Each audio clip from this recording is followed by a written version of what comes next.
The sun hung low over the crimson plains of Vesper 9, bathing the quiet desert town of Droughtwell in a weary amber haze. Dust rolled in slow waves through the main street, carried by wind and silence, broken only by the creak of metal shutters and the distant buzz of heat-exhausted engines. The colony had been here for nearly 3 generations, its edges rusting under neglect, its people hardened by drought, corporate abandonment, and now, occupation. Eli Guerin, 16 years old and already far too familiar with the weight of things left unsaid, stood halfway up the comms tower, tightening a corroded bolt with a squeaky wrench. He paused, wiped his forehead, and peered west. Nothing but desert and rock, stretching out until the ridgeline melted into the pink horizon. That's where the story said he lived. The ghost, the warden, the man on the hill. Boy, that thing gonna talk to Orbit again or just hum angrily like the last 3 weeks, called old man Tariq from below, leaning on his cane. His faded, military jacket hung loose around his narrow shoulders, his beard as white and dry as the sand around them. Maybe, Eli replied with a grin. Depends on whether it respects good manners and elbow grease. Tariq chuckled, but his gaze drifted to the road. A convoy was kicking up dust on the eastward trail. Not traders, not settlers. The vehicles were matte black with chrome trim, wheels thick and armored, bearing the unmistakable insignia of the Galactic Patrol. Eli saw them too. His hand stilled. They arrived like a storm with no rain. 6 troopers dismounted, tall and smug in polished exo armor. Their squad leader, Deputy Mallow, stood out immediately, not just for his rank insignia or the whip-like tail curling from beneath his cape, but for the way his slitted violet eyes scanned the town like he was surveying insects. Vorth, cold-blooded, territorial, a species known for enforcing order with cruelty dressed as efficiency. Eyes down, folks. Mallow barked, his voice magnified through the patrol's audio relay. Routine inspection. Step out and present identification. Any resistance will be considered sedition. People obeyed, slowly, warily. A mother pulled her daughter back from the well. An old merchant laid out his ID and ration ledger on a crate. The air thickened, not from heat, but from held breath. Tariq's cane thudded against the metal support as he descended from the tower's base. This is still human territory. They don't need to show ID every time you feel twitchy. Mallow's head tilted, more curious than threatened. Ah, the veteran speaks. Sergeant Tarek, wasn't it? Earthborn. Fought in the Cygnus Accords, which you people signed after retreating from a war you couldn't win. The troopers stiffened, but Mallow raised a hand. He smiled, thin and sharp. Watch yourself, old man. Not every species values long memories. They didn't need a reason. They never did. One patrol member overturned a produce cart.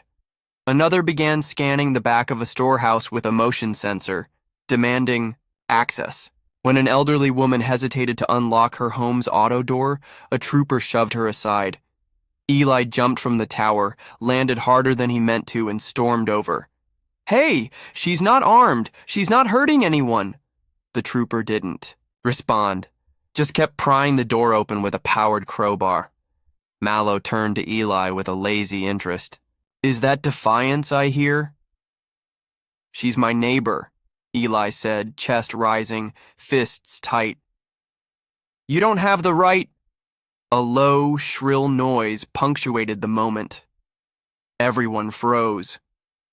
The patrol's weapons came online with synchronized hisses. Mallow stared at Eli, and for a second something flickered behind his eyes. Not doubt, not empathy, something colder, calculation. You'll want to back away, he said, voice smooth. This is not your jurisdiction, boy. Eli stepped forward. The plasma round caught him mid-step. One pulse center mass. He hit the ground like a puppet with its strings cut. The town gasped.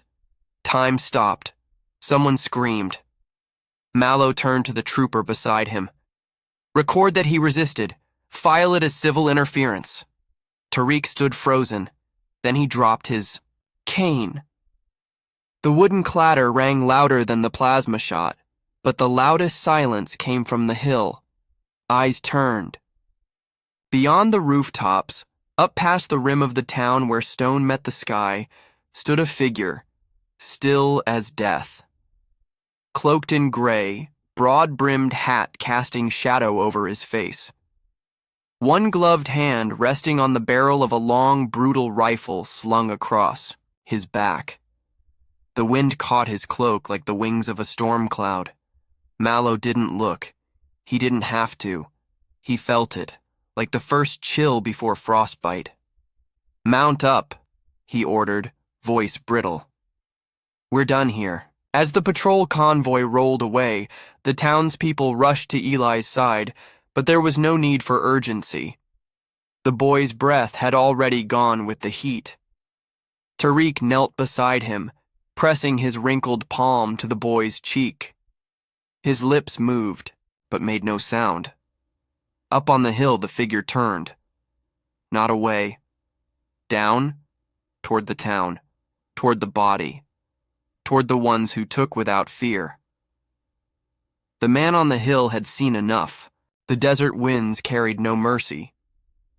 3 days had passed since Eli Garen's blood soaked the dust outside his home, but the town of Droughtwell had yet to speak above a whisper. The sun rose and set like a punishment, scalding the ground, baking sorrow into every silent handshake, every unspoken curse. When they buried him, no priest spoke, no rites. Just a worn blanket wrapped tight around the boy's still frame and a spade driven deep into stubborn earth. Old man Tariq stood alone by the grave long after the others had gone. He stared into the rocks beyond the grave site, up toward the ridgeline. Toward the hill. His eyes were red, his knuckles white. He knew what they had awakened. Around town, the whispers had begun to curl like smoke in doorways and corners. Was he watching? Swear I saw the shimmer of a scope. Could it be him? The ghost of Calridge? No one's seen him in years. They say he doesn't speak. Not anymore. They say he hunts things, not just people. Things that shouldn't exist. Some called him the Revenant, others the Warden, but most simply referred to him with a nervous glance toward the hills.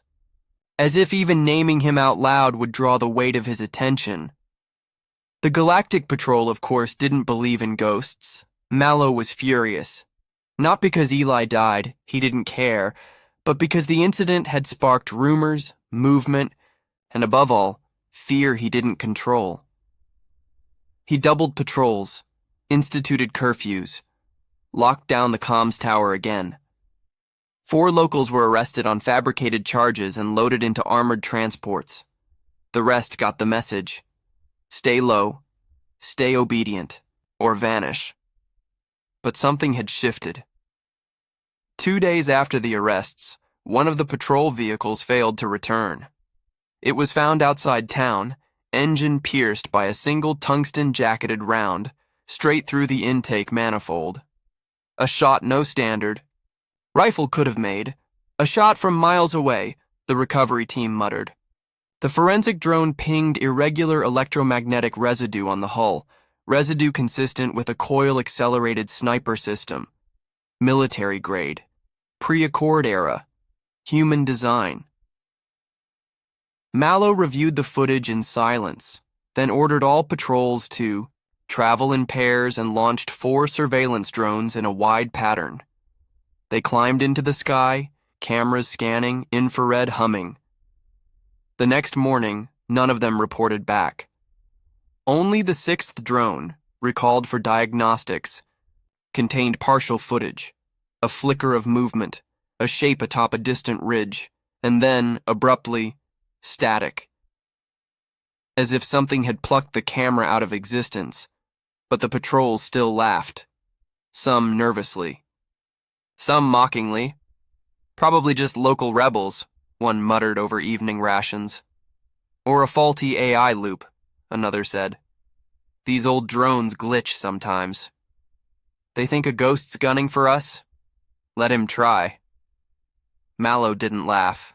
He stared out the window toward the mountains, jaw clenched, tail twitching slowly. That night they sent a 4-man recon patrol into the northern flats. They weren't searching for anyone. They were making a show of strength. A warning. They never made it back. Hours later, only the static of their comms reached command. The last transmission was brief, a distant clang of metal on stone, like something being dragged. Then a sharp intake of breath and silence. The following morning, the sun revealed a gruesome message carved into the valley stone with fire-scorched precision. I saw. That was when the town truly fell quiet. Even the wind changed, sharper. Now, like it too, had turned against the aliens. Tariq, standing at the edge of town with his coat drawn tight, lit a long-forgotten cigarette and stared up at the hills. A flicker of motion caught his eye. A man. Or something shaped like one. He moved like smoke on the edge of sight, cloak blending with rock, his silhouette outlined against the sky just long enough to send a chill down the spine. Tall. Still. A long rifle slung low across his back, stock wrapped in old fabric, barrel blackened by fire and time, face unseen beneath a wide-brimmed hat. Tariq exhaled smoke and whispered, "Took you long enough." Mallow issued a lockdown order that afternoon. "We are not dealing with a person," he told his command corps. "This is an insurgent, a terrorist, possibly rogue military. Deploy all recon units. I want the perimeter tightened to 2 kilometers. The patrols obeyed. They set up trip mines, sensor grids. They brought in sonic disruptors and aerial spotters. They lit the edges of the settlement like a fortress. That night, the air was dead still. A 6-man unit manned the East Ridge station. Elevated atop a comms relay, the air shimmered faintly, the stars dull behind thin clouds. Private Grell, a frog-like Euvonian, scanned the desert through a magnifier. "Can't see squat," he grumbled, adjusting the focus. "Be grateful," hissed his superior. "Nothing is good." Then, metal. The sound was unmistakable. Not loud. Not urgent, just a single scrape. Metal on stone. "Did you hear?" The sentence died in the air. Grell's head exploded in a fine red mist. The others dropped behind cover, scrambling, yelling, fumbling to locate the source of the shot, but nothing followed. No movement, no sign of a shooter, no heat signatures, only the echo of the single bullet still bouncing in their minds. They called it in. When the retrieval team arrived, all they found was the body, slumped forward, visor cracked, and a single card pinned to the comms console with a knife. Black paper, white ink, no words, just a mark. A simple, stylized eye, drawn in human ink. Watching, the hill had spoken. There was a silence creeping into the bones of Droughtwell, and it wasn't the usual dead quiet of forgotten desert towns. This one had weight, teeth. It pressed against walls and filled lungs until every breath tasted like anticipation. Deputy Mallow hadn't slept in 2 nights, not real sleep. Just moments of blackout where dreams came jagged and cold. He'd started keeping his pulse rifle under his cot, and one claw always hovered over the trigger. Things had escalated, not in firepower, in terror.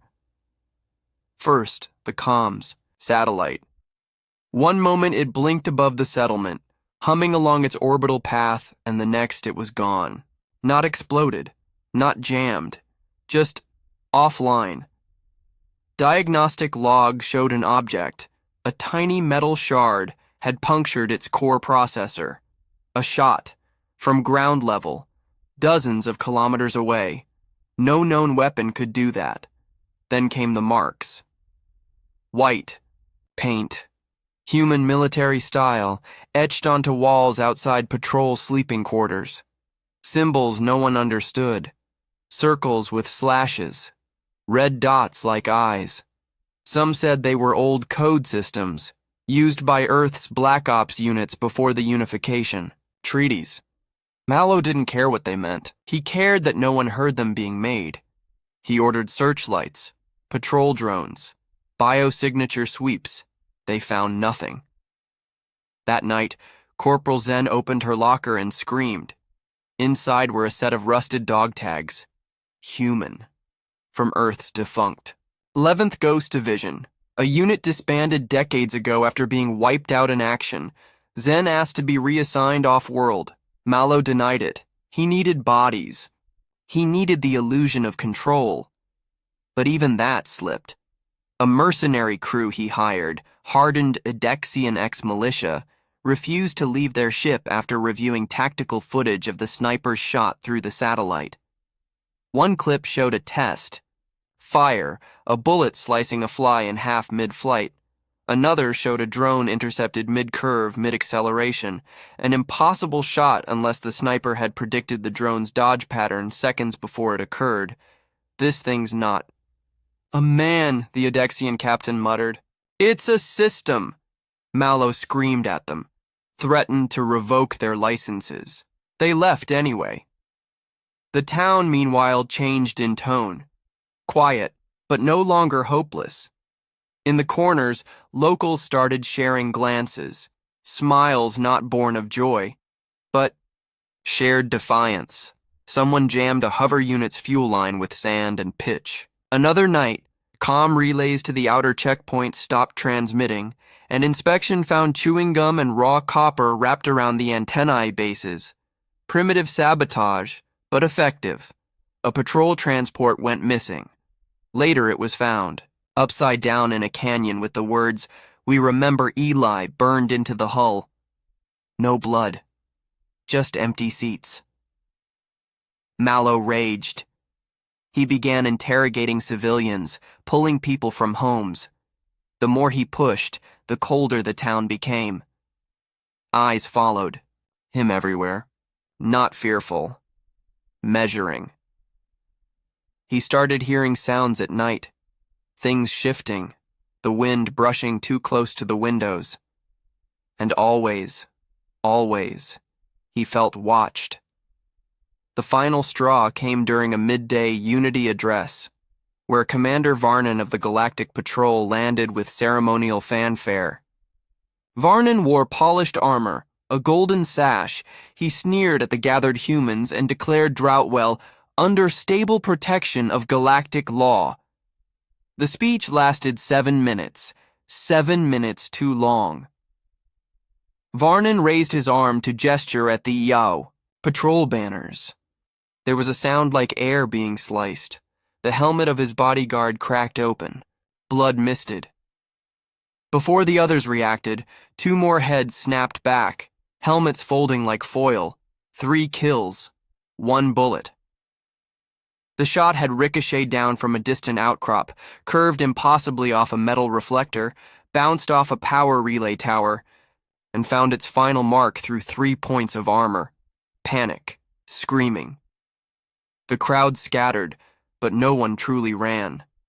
They stood at angles, looked upward, and there, on the roof of an old general store, stood a shape, a dark figure, cloak coiled, around the wind.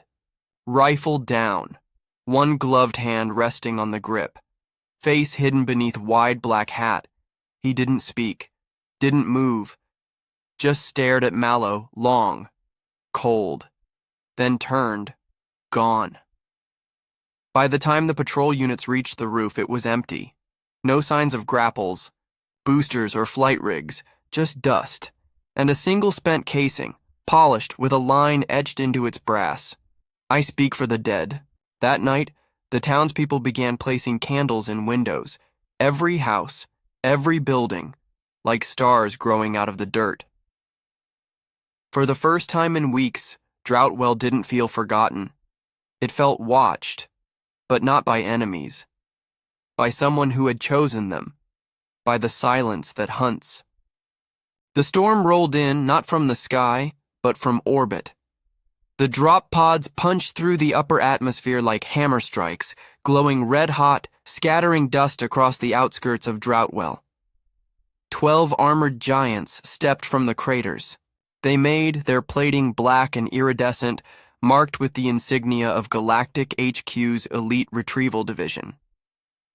These weren't patrol officers. These were exterminators, trained in void warfare, planetfall assault, and urban pacification. Their mission was clear: eliminate the human anomaly known only as the Hill Sniper. Commander Atrix, a four-eyed Varkathi strategist, cracked her knuckles as she surveyed the town through infrared optics.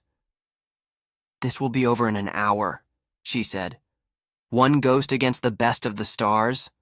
Laughable." She didn't laugh. Long. The first to fall was the comm specialist. A single shot, silent, clean, straight through a vent hole in his helmet, center mass. The squad turned in a flurry of readiness. No enemy in sight. The second was their medic. She didn't die from a bullet. She died when the armored transport's coolant line exploded, precisely severed by a high-velocity round. The resulting steam incinerated her where she stood. The squad tightened formation. They advanced through the town, weapons primed, forming a shell of overlapping shields and sensors. And yet, 3 more vanished. One collapsed after his visor fogged over, revealing a microfracture the sniper had hit with pinpoint precision. Another bled out, both femoral arteries clipped from impossible distance. A third simply disappeared, only his rifle left behind, wedged into the sand with a bullet casing resting against the stock. Mallow watched it unfold from inside the last patrol tower. He hadn't requested reinforcements. Galactic Command had sent them to show dominance, and now they were being peeled away like layers of armor, and beneath them, only fear remained. He bolted. He no longer believed in chains of command or consequences. There was only survival now. As he sprinted across the open yard, he made for the last emergency dropship. It stood ready, engine humming, fuel tank at full. He reached it, climbed inside. Fingers danced over the ignition. He didn't even hear the shot, but he saw the red warning light flicker just before ignition. Fuel cell breach, then a hiss, then light. From the town, the explosion looked like a fireball blooming from a dying sun. But it was contained, precise. It incinerated the craft and nothing else. Civilians nearby, frozen in awe, were untouched. No collateral, no stray shrapnel, just vengeance. Surgical. From the rooftops, a figure appeared again. Not a whisper. Not a word. Just a slow descent from the tower, cloak trailing in the wind. He moved through the streets like a shadow draped in flesh, rifle slung over one shoulder, long boots crunching the gravel. He passed the people. They didn't cheer. They didn't reach. They stepped aside, heads bowed, not in submission but reverence. At the old patrol station, he paused. Stepped inside, came out with a photo, Eli Guerin, smiling, arms greasy from working the comms tower. A local boy. He placed the photo against the wall, lit a match, watched it burn, and then, without fanfare, he turned and walked toward the hill. Back into the wilderness. Back to the silence. Old man Tariq sat in his rocking chair, a rusted old scope resting across his lap. He watched the figure vanish like a stain into the sand-colored dusk. Some say he never left the war, he muttered, mostly to himself. Others say he's what happens when you leave a good man behind. He smiled, toothless, sorrowful. Me? I just know. When they shot that boy, they dug their own graves. High above, the stars blinked coldly, but on the hill, a figure settled once more into the rocks and waited,